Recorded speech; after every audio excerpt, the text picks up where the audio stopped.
So why are we doing this today? Well, in my beginning of semester interviews, I started to tell the first class some maybe interesting or funny stories about stupid mistakes I made, or maybe they weren't stupid, but just inexperienced mistakes I made. And then when we were talking about lab plans with the OPSO, I think we said, hey, don't you guys want to learn more about that kind of stuff? And she's like, yeah, and we don't have to deal with it. You guys get to plan it for us. So here we are for an hour listening to the active duty share some sea stories. So I'm going to share the one I shared with most of the first class, so I apologize for 25% in here that you've already heard this. But again, if you have questions, and if we're not meeting your satisfaction of the humiliation or funniness of what happened, then ask us, and hopefully we'll come up with something else on the spot. So the first one I'll do, it's nothing's that egregious or that embarrassing, but just something you just want to avoid, and this is a little tip to you. And it sparked my memory because the other day, actually it was yesterday, I was sitting in my office and Ensign Jones was sitting at the phone, and someone called and it rang like 3 times, and all of a sudden I hear the phone pick up and I hear, hello? And then no one answered the other end, so he hangs up. I say, Ensign Jones, do you know how to answer the phone? He's like, good afternoon, sir, this is Ensign Jones. I'm like, there you go, a little better. So the story that reminds me of is when I first got to my ship. When I met up with my squadron, I got to Jacksonville, Florida. 10 days later, I flew out on a rotator to Bahrain, and a couple days after that, I was on the USS Enterprise. So right away, the JOs are like, okay, we want to stop sitting SDO, which is Squadron Duty Officer. That's a pilot's watch position in the squadron. And so they said, all right, we just need to get this guy trained up as quickly as possible, so we had a policy of 2 UIs. Who knows what a UI stands for? Reference sir, shouldn't sanctify teacher under instruction. Under instruction. So every unit's going to be a little different, but our squadron had a policy to have 2 SDOs under instruction. So you basically go in, you watch them sit, answer the phones, inventory the safe. And on the carrier, it's a lot more rigorous than it is ashore, because as flight plan changes are happening, anytime anything happens on a carrier, you don't just get to say, the plane's going to land a few minutes late, or they're going to take off a few minutes late. Every minute 10-second deviation matters, and there's a trickle-down effect. Everything on the flight deck is basically on camera. So all the ready rooms, all different positions in the ship are all having eyes on what's going on. So one of our helos was broken down. They were going to break the launch cycle, which means that they were going to cause the launch cycle to go late, because as the pilots had walked to the aircraft, we're starting it up. When you start a 30 or 35-year-old helicopter, a lot of times they don't start correctly. So we get a phone call to our ready room. It's my first time on my own. No one else is in there but the XO sitting in his chair looking at some paperwork. So I answered the phone, and I did learn the proper procedures. Good afternoon, HS11 Ready Room. This is Lieutenant J.G. Ansel. How may I help you, sir, ma'am? Immediately, just off the bat, I hear, I can't understand a word the person says, and that's basically what happens when you answer the phone in the Navy. The person says their rate, their name, you can't understand it, they say who they are. You don't understand most of the message, especially if you don't know the language, you're not in tune with it yet. So I'm sitting there, I'm like, okay, I'm trying to write down what I can. I maybe write down like the letter A, and that's pretty much all that I get on the notepad. So I hang up the phone, the XO is like, who is that? I'm like, sir, I don't know. They said that, blah, blah, blah. I start telling him a message, and he's like, who's they? I said, I don't know. He's basically like, slams his little chair table, and he's like, Lieutenant J.G. Ansel, we have a broken down aircraft on the flight deck, and you can't tell me who the heck just, I guess heck is the nice language for what he called it, and you can't tell me what the heck is going on. Well, it turns out that was CAG. Does anyone know who CAG is? It's the Carrier Air Group Commander, so that's the captain in charge of the entire air wing, was calling to basically chew us out for why, and wanting to know why our aircraft was not off the deck yet. So I couldn't handle the message. I mean, here I am as a winged aviator, a college degree. I was a political science tier 3 major, so maybe I wasn't up to par with some of the nuclear engineers here at NC State. But ultimately, it was pretty humiliating to me that I couldn't get this person's name, couldn't even understand what the message was, and didn't have the courage to basically ask him again to repeat all that so I can tell my XO what was going on and not embarrass the squadron.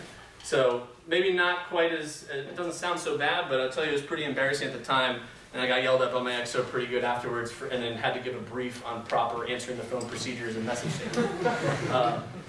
So then it just reminded me when I heard Ensign Jones answer the phone and go, hello, that story just like popped into my head again. So lesson learned, it's okay to ask, even if it's Captain Gillespie on the other end. Sir, what was your name again? Can I get your phone number for a good callback number? And even if it's your carrier group commander or an admiral, whoever it is, you're better off asking them to repeat themselves and get the message than getting the message wrong and only writing the letter A and then having to give a brief on how to answer the phone like you're 7 years old.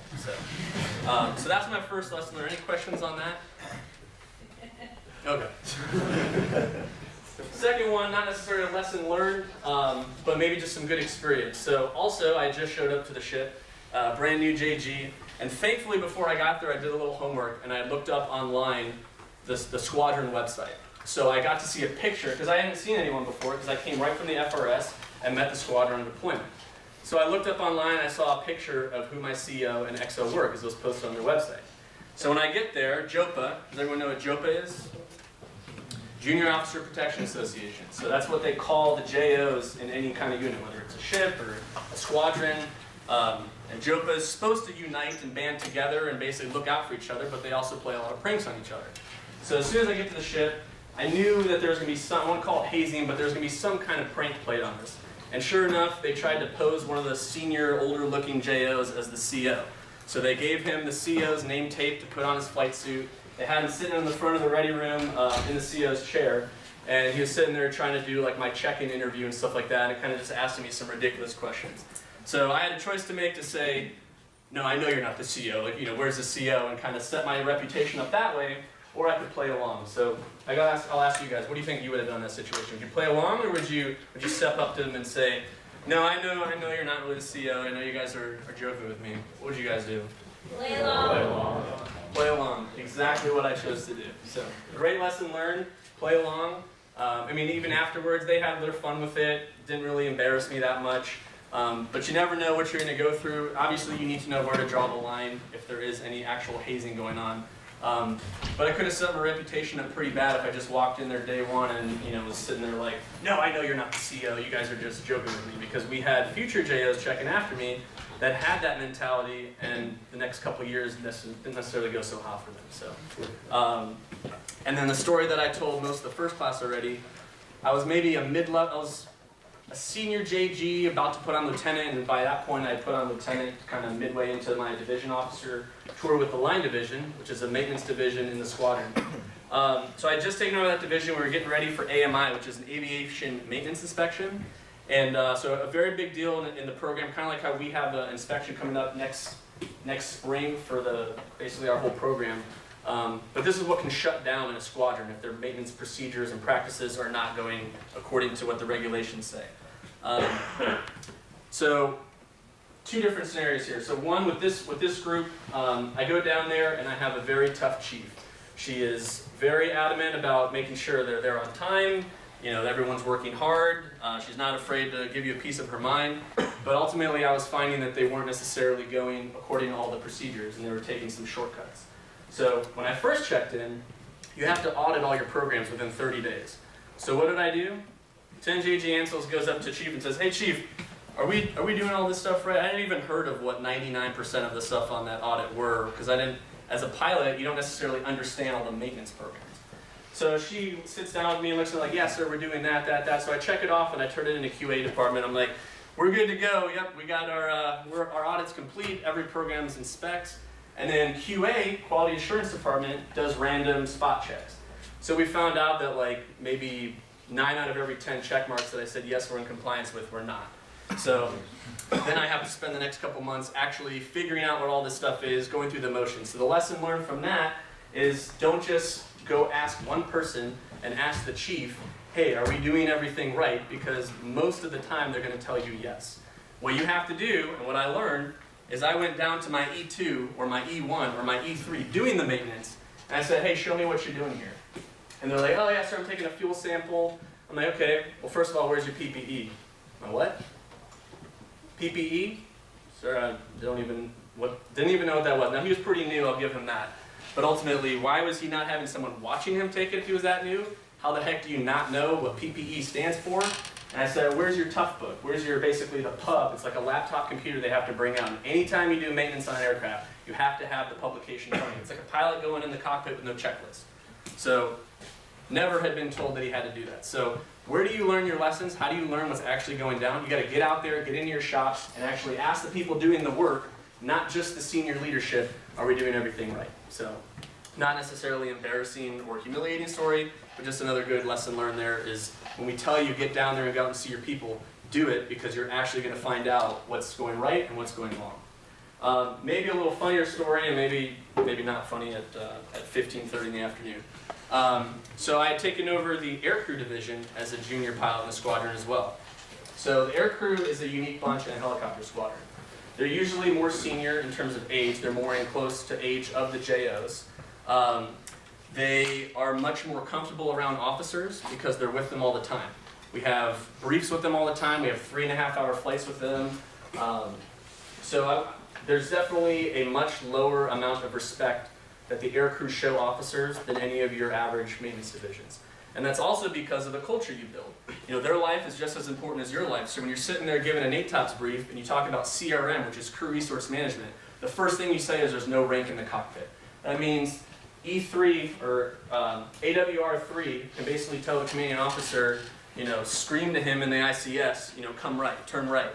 And without hesitation, that pilot is supposed to do it because they know that they trust that person. That's the tight unity that you have. That without even looking, when you hear the words in your helmet coming through, you know I need to respond to that. And you don't question it or say, no, I need to do this instead. So with that, they themselves have their own ability to prank. They themselves are a little more independent than some of the other divisions in the unit. So very tough for a new pilot in the squadron who's never proven themselves, who gets the call sign FNG, which you'll figure out when you get to the fleet what that stands for, and who basically has never proven themselves as an officer. Because going through flight school, I hadn't done anything that made me show leadership. I literally only was a student to get my training to fly. So ultimately, when I take over the aircrew division, I'm told there's a lot of bad eggs, and we gotta get them into shape.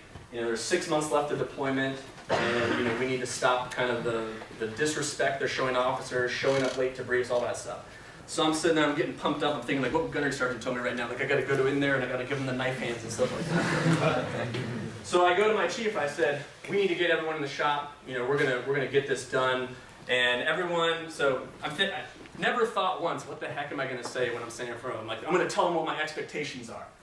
What do I know about my expectations when I know nothing about, I never met a single person. This was my first interaction with them. So I tell him, I don't ask him, should I do this? I say, I'm gonna do this. So I go away for a little bit, and maybe an hour later, he says, sir, I got everyone here. I'm like, oh, like right now? He's like, yeah, right now. I'm like, okay. I go in there, and I'm standing in front of 30 judging, just like knife eyes staring at me, like who is this smug JG standing in front of me, like about to tell me how it's going to be. Like he's only been in the boat for 10 days. I've been in the squadron for 4 years, and we've already been on deployment for 2 months. I'm not someone who's usually bashful. I'm not someone who's not afraid to speak in front of people, and I just crumbled. I've never felt more humiliated, more embarrassed. Like I wouldn't say I wanted to run out crying, but it was almost to that point where I felt like I wanted to run out crying because it was probably I couldn't even tell you what I said. It was one of those Will Ferrell moments where I blacked out, but the opposite of what he did. I totally bombed and crashed. So that being said, my lesson learned for that, I definitely hurt my reputation with my shop because I tried to go in there without getting to know them. I never asked the chief for any help. So what my lesson learned from that is I should have gone to the chief and said, hey, here's what I believe is going on. This is what I'm being told is happening in the shop. What do you think the best approach is here? I was thinking we should do this. And if he was a good chief, he would have said to me, you know what, sir, I'll be honest with you, you're probably going to be eaten alive in there just because they don't know you yet. You haven't proven yourself as a pilot. You know, maybe I should talk to them, kind of be the bad cop, and then you kind of be the good cop. So that's what I wish would have happened. But instead, I had to be the bad cop in the beginning and then spend maybe another month trying to fix that by doing a lot of one-on-ones and getting up there and getting to know each individual. And then, you know, if I continue to do my job and perform well as a pilot and as a divo, you know, I think, you know, after maybe 3 or so months in the squadron, you know, I kind of built my reputation up enough where I had started to earn their respect. But I definitely dug myself a hole, and like I said, you can definitely avoid that by not just taking, I gotta take charge and be in the front. You know, sometimes it's okay to ask for some advice. And that doesn't mean you just say, what should I do? You come with a plan and run your plan by them and say, this is what I was thinking I should do. What do you think about that? And like I said, most of the time the chiefs are gonna be there to help you. He could have also had it in for me as well and said, oh, sir, yeah, go ahead. That'd be a great idea. Go do that. So I don't know, hindsight 2020, but ultimately that's my my little tidbit I can share with you now. Any questions on any of those things? Anything else? Any other questions? Aviation? How to report it, anything like that?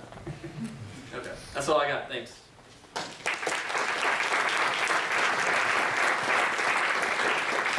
I'm going to jump in real quick just because I'm going to go do the Duke and UNC notifications. I know they're chomping at the bit. I gave them windows to call me.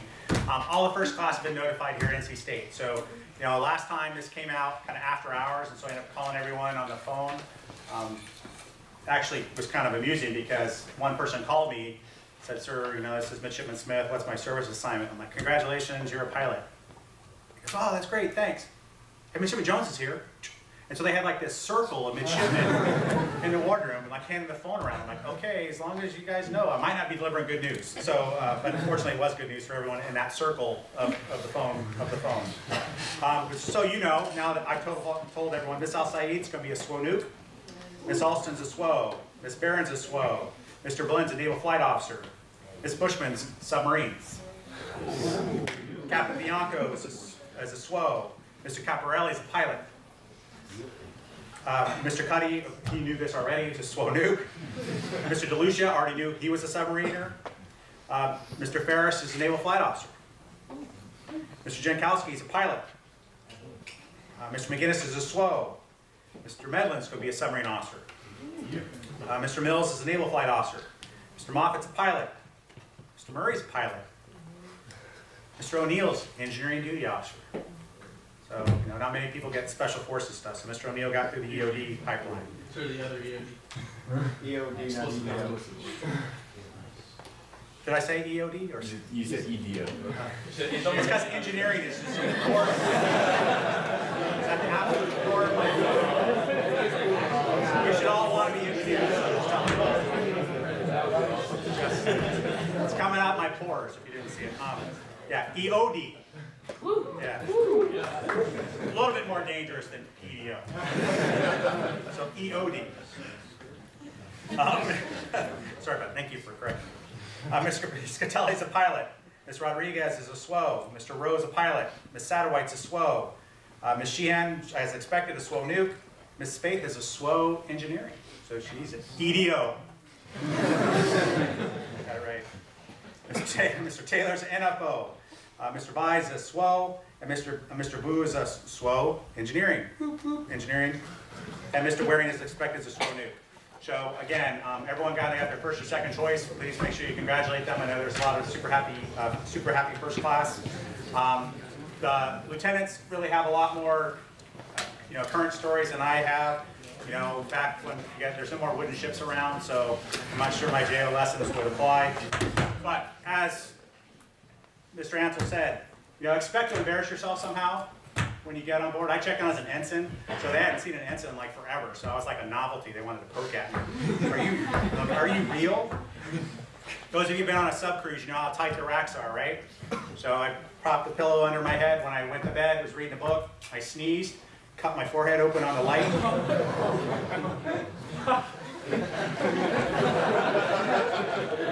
So now you got the dumb ensign walking out, bleeding all. I walked out because I was like, ow, it really hurt. I felt like a little bit of blood. I didn't realize how much. But when I walked out, it must have looked really bad because they called for the doc because of the blood running.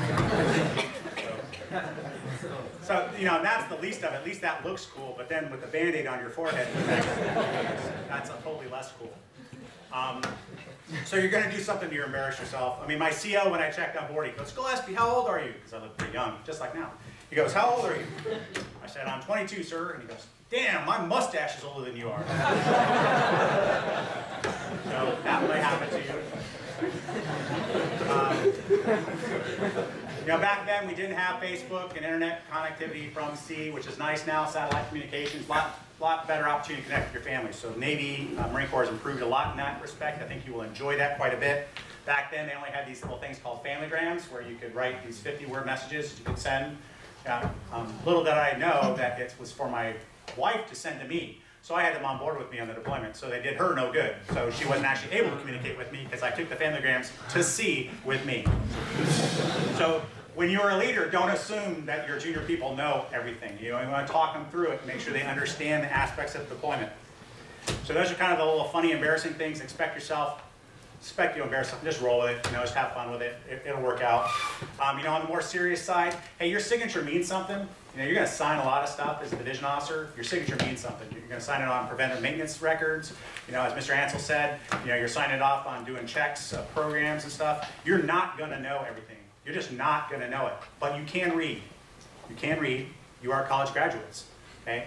People know that you don't know something. Don't let them steamroll you. Just play dumb. Works for you initially. I don't understand this. Hey, let me read this. Hey, I want to kind of understand what this is so I know how this works. You don't have to make it come off like you're questioning them or questioning their ability or their authority or even what they're telling you is true. You just want to understand. Okay, but if your signature goes on something, that means something. You are a naval officer or a Marine. You put your signature on something, that means something. Make sure it means something. For your people, be concerned. If you're given an order, would you do it? Would you do it? Would you stand watch the way you're telling them to stand watch? Would you stand up in those conditions? Would you not give them bug spray that they get eaten with mosquitoes? Would it be so flipping hot like this Broughton classroom? I must have lost my mind about 18 times about this classroom. And the tech and I are on first name basis and stuff. We still can't get it fixed, so it just doesn't. But, would you do it? So I've asked the staff to move this on multiple occasions. Sometimes I know it's hot in here, so I apologize. But, but would you do it? So try to do your best for your people. And kind of last but not least, we're in training, right? If we're not fighting, if we're not actually fighting, we're training. Because we're training to fight. So when you're doing stuff, you want to know, is this the first time your people have done it? Is this the first time you've done it? If it's the first time, you should make sure you ask people, hey, is this the first time you've done this? Because you would expect they would make an error, right? They haven't done it before. First time you take a calc exam, you've never taken it before. It'd be nice to hear from someone who's taken a calc exam before. So that's the kind of the training technique in the fleet. Make sure you ask, hey, is anyone doing this for the first time? Even if they're a sea returnee, they may be the first time on your ship, in your class's ship, first time with that diesel engine. And the last question you ask is this the last time? Who's doing this for the last time? Because you go, Mr. Kren, he's the diesel expert. It's the last time he's doing it, and we're doing this major diesel test. I don't care. I know Mr. Kren's going to do it, right? Because he's done it 18 times before. I want to know who's going to do it next. Because the next time we're doing it a year from now, Kren's going to be sunning himself in the Bahamas, and the damn diesel's going to blow up because we didn't train the other guy. So we're all about training and making sure we can fight. You hear the football analogy, next man up, or next person up, and who's going to fill it when someone goes down? You should think like a football team. Who's going to do it when someone goes down? You've got a great A team person. Who's your B team person? Who's your C team person? Because someone's going to blow out a knee. They're going to have a family emergency, and then you're going to be left with a naval vessel at sea needing to do the country's work and not be able to do it because you didn't train. So keep that in the back of your mind. You are the leaders. You are the thinkers. You're the ones that make sure that you could be the Bill Belichick's, if you guys love him, or whatever coach you pick. The person that's going to fill in that gap to make sure that your unit doesn't fail. It's about accomplishing the mission. And you can either struggle with it really badly because you didn't prepare, or you can be excellent at making sure that all your team members are prepared well. That's all I have to say. I'll turn it over to the next lieutenant. You guys have a great week. I'm going to go tell Duke and UNC about their service assignments. I'm out. Attention on deck.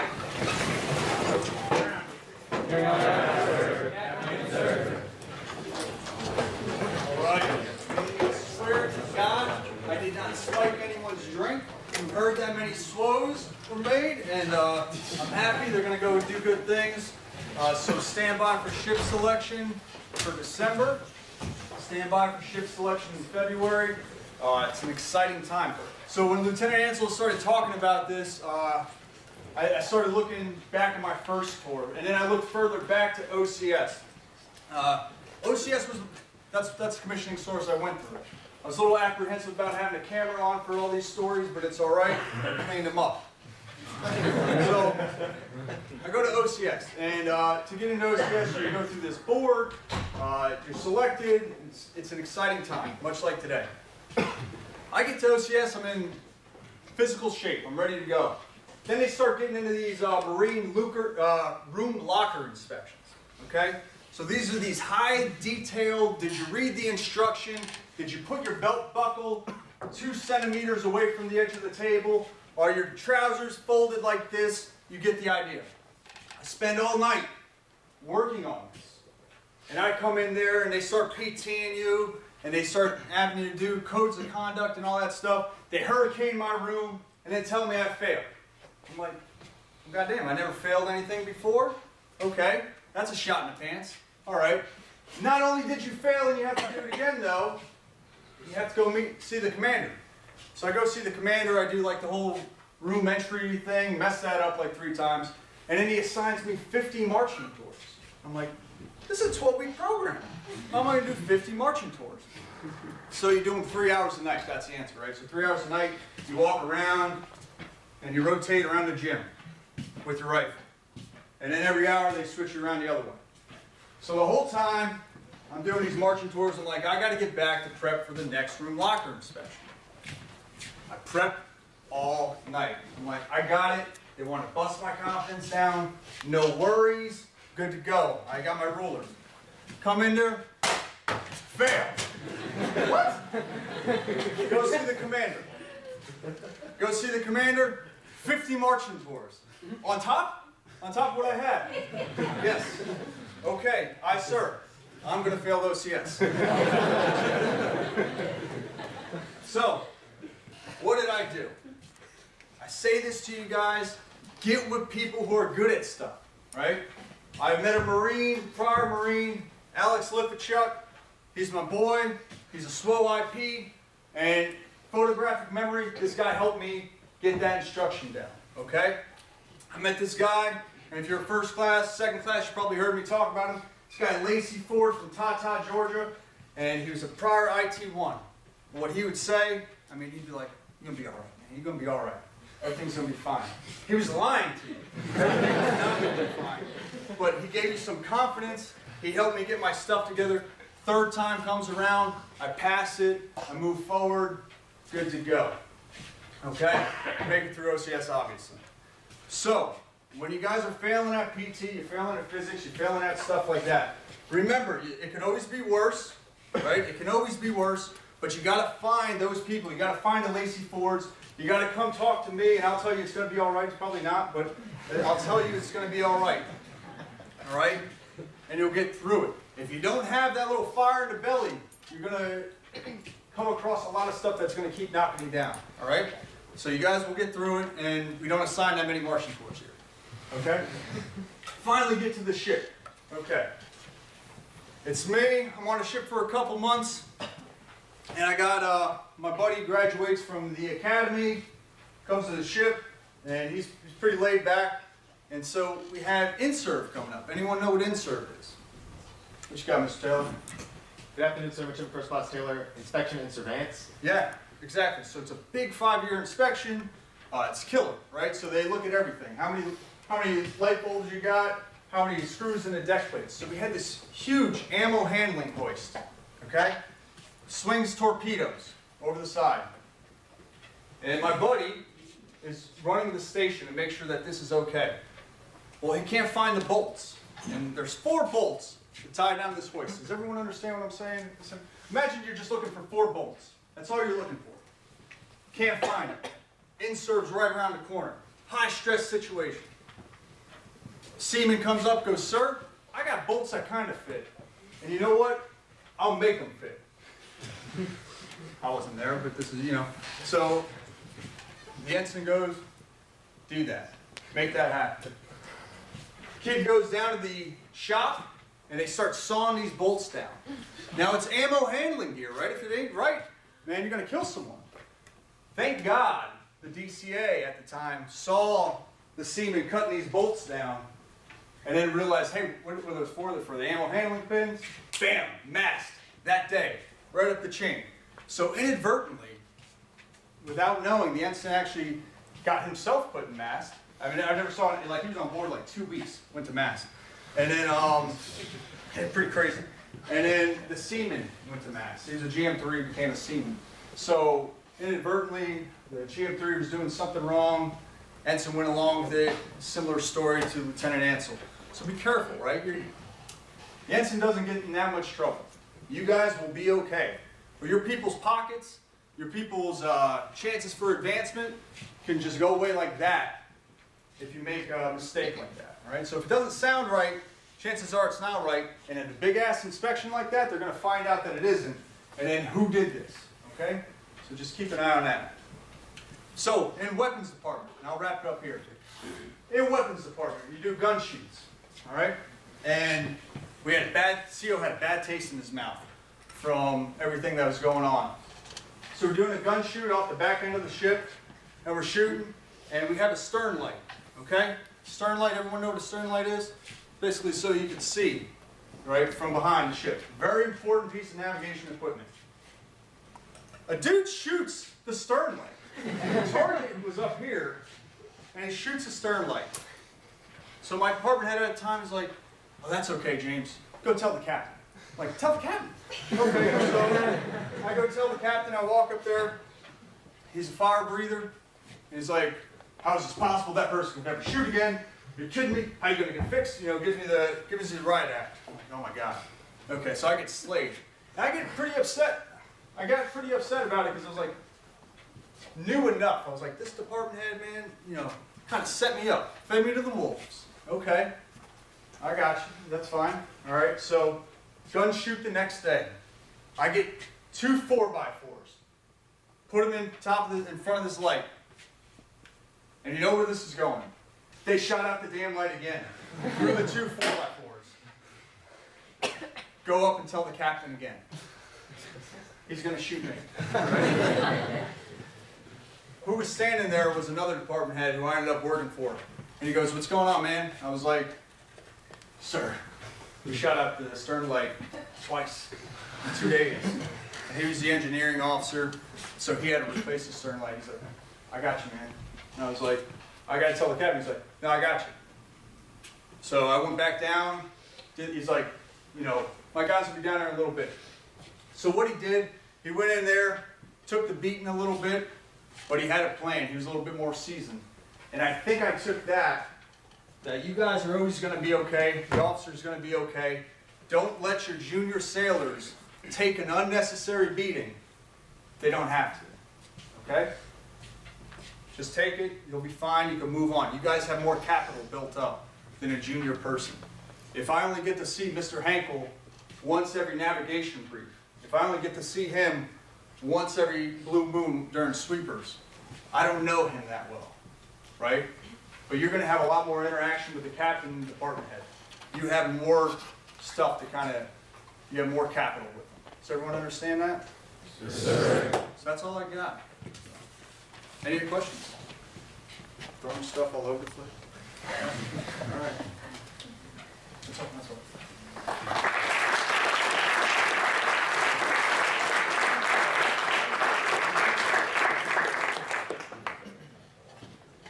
Alright, so my stories aren't going to be nearly as funny, maybe not quite as embarrassing, but so the first story, I have 2 short ones. I have many more that are probably too inappropriate to tell, but the first one I told a couple weeks ago at I guess it was the,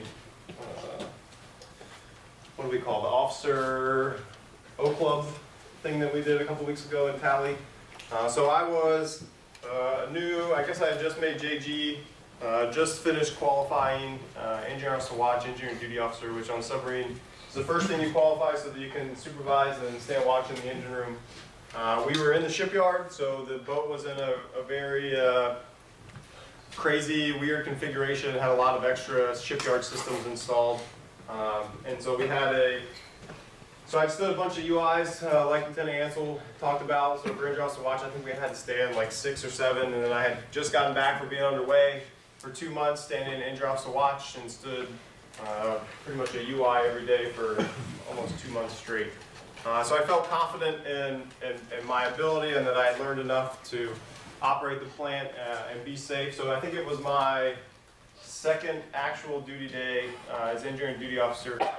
We had a naval reactors monitor at the time. So a naval reactors representative in the shipyard that comes down and does a walkthrough of the engine room, and then will ultimately write up usually 4, 5, 6 hits of things that are incorrect that you have to fix. Then you have to send them up to the captain, and then you got to come up with a plan to get them fixed. So you have to tell the captain why they were messed up, so on and so forth. So the engineer was in and out of maneuvering down to the boat and he happened to be in maneuvering, and I think one of the naval reactor's monitor hits was that the reactor operator was not necessarily being attentive. At this point, we weren't in regular maneuvering. We were actually in a trailer that was suspended above the submarine in the dry dock. So, not the most comfortable place to be. It was very shaky. You felt like it was going to fall at any minute. But the reactor operator was literally monitoring the reactor that was empty with cameras, just looking at water level, and that was it. So we got a hit that he wasn't being attentive. So the engine had come down. He was in and out.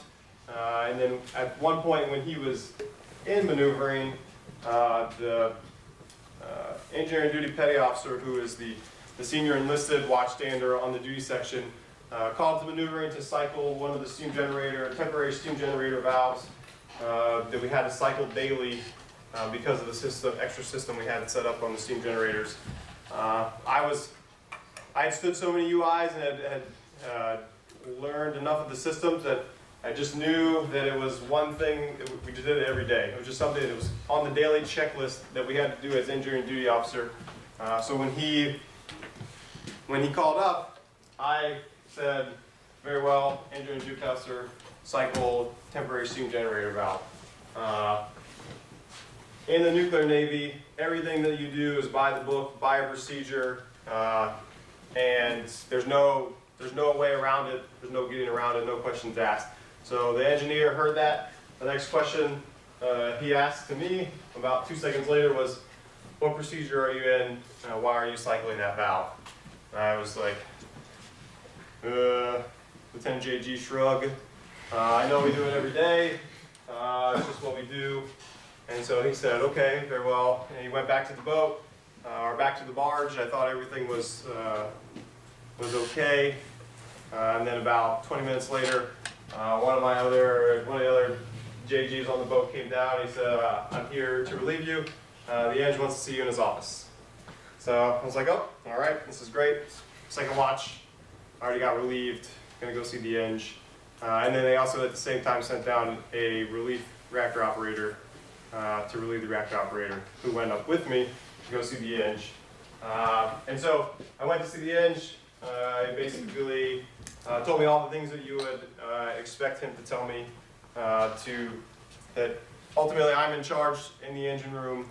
It's my responsibility to know what we're doing, why we're doing it, what procedure we're in, and if there's any questions or any concerns, then it's my job to stop it and to make sure that I know exactly what's going on at all times.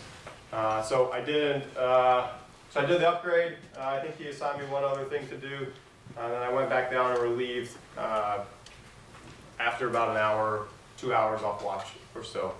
So the kind of the lesson learned is that was early on. I felt comfortable with what I knew at that point, but there will be times where you will stay and watch so much over and over and over again. It will be the same thing day in, day out, that you ultimately become complacent and kind of comfortable with your ability, comfortable that you know what's going on, and that is ultimately where a lot of mistakes are made.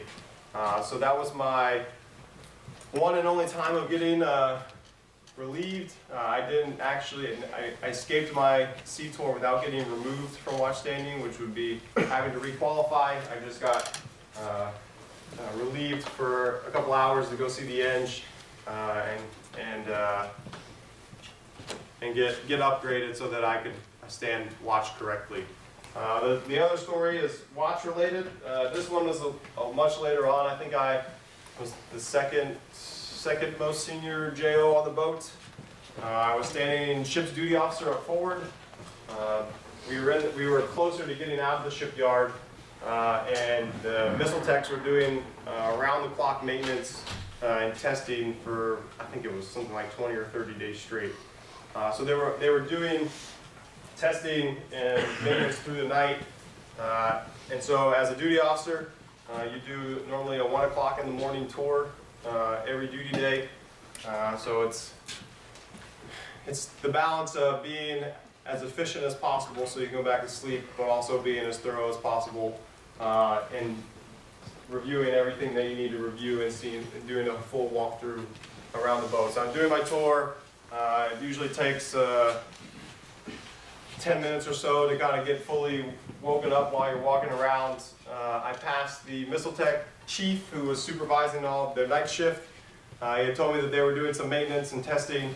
One of the air hoses popped off or broke, ruptured, and hit the petty officer in the face and had scratched his face while they were doing the maintenance, and that they had stopped doing the maintenance, and that was it. And I asked if he was okay, if everything else, no other issues, anything like that. And I said okay, went on my way, finished my tour so that I could get back to sleep. What the chief didn't tell me was that they were doing the testing and the procedure called for, it was using 700-pound air. So there are different air hoses that are rated for different pressures. They were ultimately using a 100-pound rated air hose for 700-pound air, which is why it ruptured. He didn't tell me that, and then I woke up the next morning, and then we ended up going to a critique over it. I ended up getting yelled at by the cob and having to ultimately, wasn't necessarily my fault, but it was my fault at the same time. I was the senior officer on watch in charge of the duty section. I wasn't aware of the maintenance going on. I knew that everything was happening around the clock in the testing that they were doing. The chief didn't brief me on everything that they were doing and exactly what it entailed. But that's ultimately on me to ask the questions because I knew the maintenance was going on. I knew they were doing the testing around the clock. But I didn't ask the questions that I needed to ask and went to critique. Got yelled at a little bit, learned my lessons as far as ways that I could have improved, done it better, and then ultimately went on from there, learning the lesson, and then ultimately the thing that you'll learn is that, kind of like Lieutenant Ansell's story, you always want to make sure that you ask all the questions. You never want to go into asking the CO for permission to do this maintenance item or that maintenance item and not know the answer to one of his questions. It's going to happen. That's why they get paid the big bucks to make the big decisions because they have the experience and they've seen these things happen many, many times. But I always made it my goal to go into the CO making sure that I asked all the questions and trying to come out without having any lookups and coming out with his permission to do whatever maintenance item that we were doing. And then, I guess just to end on a funny story, not necessarily related to lessons learned, but in the shipyard, in the dry dock, I was standing duty on a Saturday night. They close out the reactor department at about 10 o'clock, so every time they close it out, you have to go do a reactor department tour to make sure that there are no people. No one is in the reactor department when they shut it and lock it. So I went down, we were still in the dry dock. I went to get in the shipyard. There's a very, very rickety elevator system that is rigged. I went down, I was going down to do the tour, I got in the elevator, I pushed the button. It went about 4 feet, 5 feet, just to the point where my eyes could see over the pier of the dry dock, and then it stopped.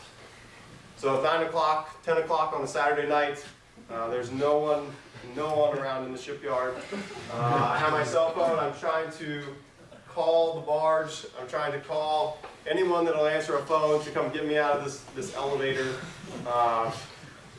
And so the engine duty officer walked by probably about 10 minutes later. I just kept yelling for him. He didn't see anybody.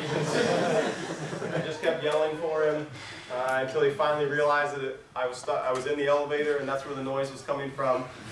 So he went to try to find the ladder, try to find something. And in the time that it took him to do that, I realized that there was because this must happen a lot. So there's a hatch in the top of the elevator that you can open up. So I opened it up, and then there's a ladder with hooks on it inside the elevator so that you can climb out of that hatch. So I climbed out on top of the elevator, And before that, I had tried to push the button a couple more times, so I had sunk like 2 or 3 more feet down into the dry dock. So I climbed up on the roof, and it was probably a 3 or 4 foot tall jump, and I just jumped off the elevator onto the dry dock, the pier, and said, I'm done. I'm gonna take the stairs from now on. I never use an elevator ever again. But it was pretty regular that people got stuck in it. Shipyard workers usually got stuck in it kind of like once a month. So I should have known better, but 10 o'clock at night on Saturday is not necessarily the time to get stuck. So, any questions for me? All right, thank you guys.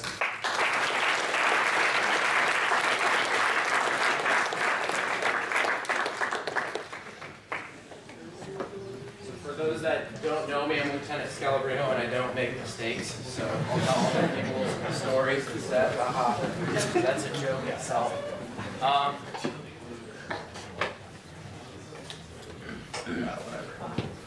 Okay, so I'll start off with some wisdom, some gems of knowledge. That worked good. So, and then I'll get into a couple stories. So I think the couple biggest things, I have some more, but the biggest things is to get to know your people.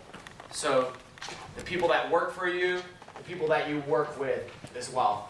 You come in as a branch officer in the aviation community, you're like Lieutenant Ansel said, you're fresh off ensign or Lieutenant JG, and you're in a branch with a chief, first class petty officers, and then mostly second class and some seamen and third class petty officers. So you have no clue what these inspections or anything are. So get to know your people.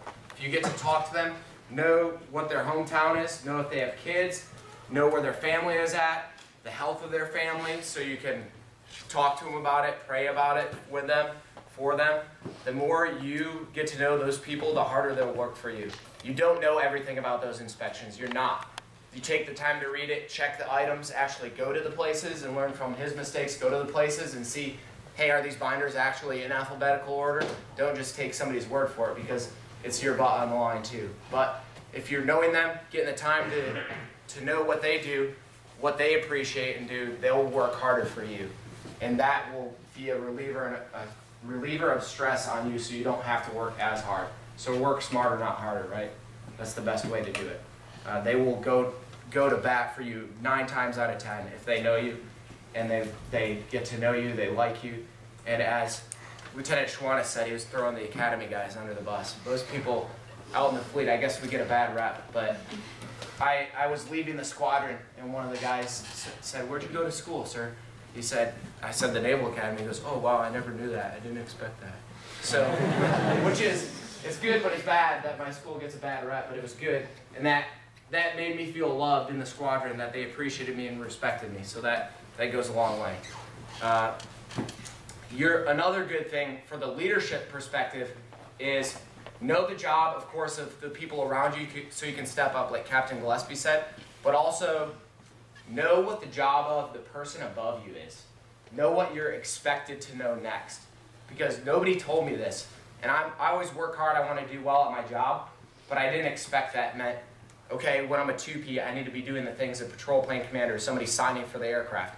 If I was a co-pilot, I want to be the best dang co-pilot, but you also have to fill the role of a person signing for the aircraft. Nobody told me that, and that's what my department had expected of me on my air crew, and I didn't get a good, favorable recommendation for instructor under training for instructor pilot the first time around. I was frustrated because I worked so hard at things, but I learned later on he wanted me to do those things and pre-flight the aircraft, do the things, all the things short of signing, well, following for weather, following the flight plan, making sure the crew was ready, making sure the 3P was showing up on time, normally a junior officer, so that you're a little bit more experienced. He wanted me to do those things, which led up, in the end, knowing that and working my butt off to the other things so I could eventually become instructor pilot before I left. So those are some of the things I wish I would have known moving in. And with that, just work your hardest at whatever you're given. It's not going to be perfect. You're never going to be perfect. And it sucks for somebody that's a type A personality, which aviators usually are. They're really relaxed, but they like to do things well and be competitive.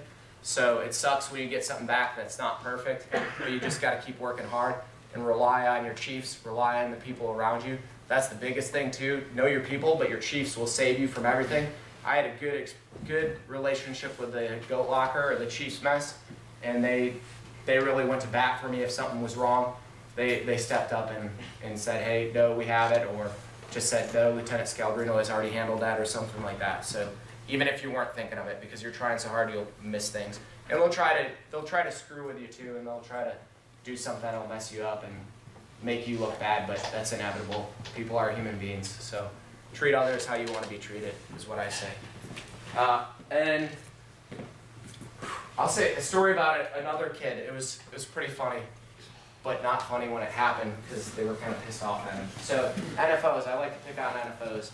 He was my classmate at the academy, and he was we're doing missions. You have to do train-ups. So we have subsets of, we do surveillance reconnaissance, anti-submarine warfare, firing missiles, so anti-surface warfare. We have to keep current in all these things. So we're doing a mission, and in that is a set of drills. So you do a bailout drill where you're all supposed to bail out and pretend everybody puts on their parachutes, which nobody's actually bailed out of a P3 in their life. We ditch them. They've ditched them in the water before successfully every time. But so there's a whole checklist you go through, and we're up in flight. We're just like, yeah, whatever. We're flying the plane, and we're going down with the ship pretty much. So we're just up there doing our checklist, figuring things out. And sure enough, one of the things for the NFO, the navigator, he's the baby nav. You turn into a technical coordinator for the mission, but he was just a navigator. It was his check ride, and he's supposed to say Mayday or give the Mayday call. So you're supposed to step on the pedal, and you have the comm selector for whether you're going out or you're staying on in the ICS, intercom system on the aircraft. Well, he had the UHF-1 radio selected, and he pedaled Mayday, Mayday, Mayday, Dragon 2-3, and whatever, and went out on the radio. And the TACO looks over at him, and they're like, did he just have to go out on the radio? So we had to call back to the control, because we're out in the area doing our drills, to let them know. So that was pretty bad. Everybody got pissed at me.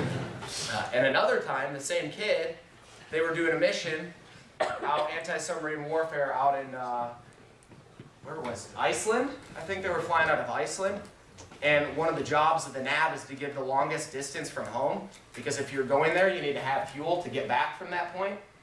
Well, this kid gave them a calculation that was hundreds of miles off, so the PBC of that flight was freaking out with him, and regardless, people did not like that kid at all.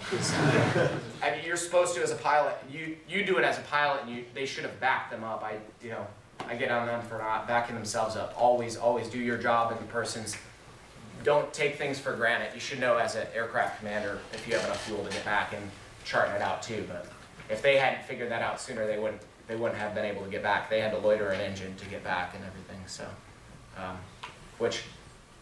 we had a unique situation from West Africa coming back on Cabo Verde, which it was a vacation. It was awesome. So if you go aviation or you just got selected, we were supposed to do maritime and patrol. Sorry, I'm over a little bit. This will be the last one. We were doing maritime and patrol for their Coast Guard and teaching them how to do drug interdiction and people fishing in their shores that weren't supposed to. Well, our aircraft broke down. Oh, bummer. And then the maintainers were there every day. I feel bad for them, but I say choose your rate, choose your fate type of thing. That's what people say. So choose what you do. That's where you're going to end up. I did enough functional check flights and everything and done enough flying in my time.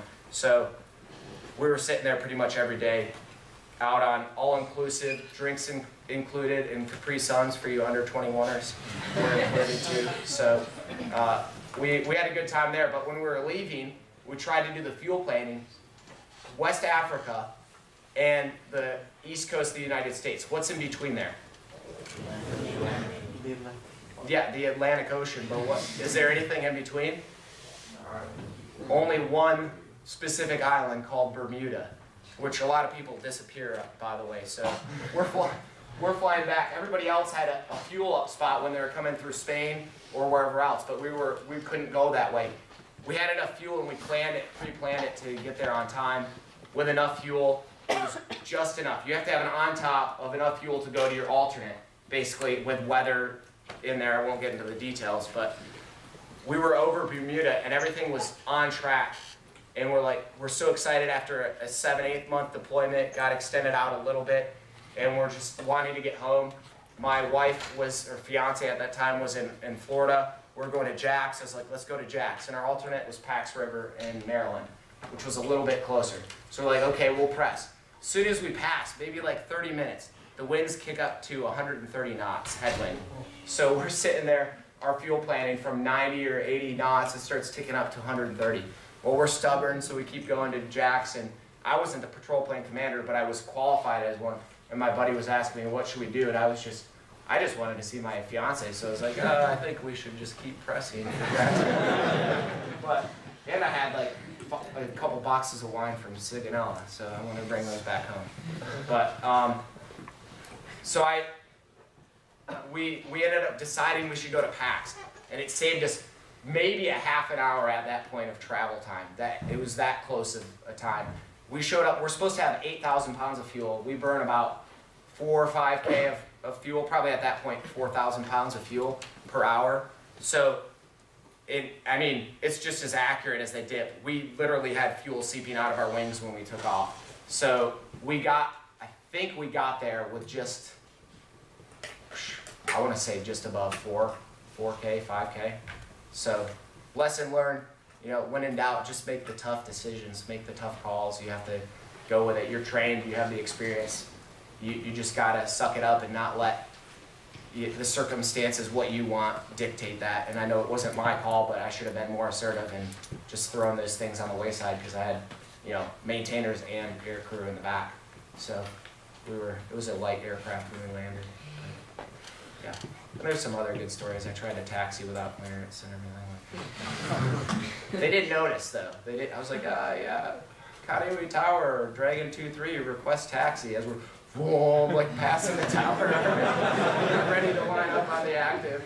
They didn't report me. So usually when they say Dragon 2-3, call this number, then you know you're in trouble. But they didn't do that. So do you have any questions? So yeah, just seriously, take those things to heart. Work hard for your people because they will work hard for you. Get to know them. Thanks.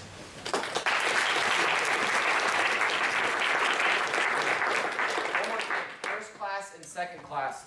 Speaking of the Naval Academy, Naval Academy Leadership Conference is going on January 22nd through the 25th.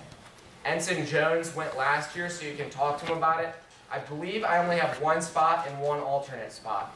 So get with the chain of command, I will say, report it up the chain of command, have a list to me by next week Friday so we can know who wants to go, and then we'll go from there. But it's a good time. You get free lodging, you get to eat at King Hall where I ate with 3,000, 4,000 other midshipmen.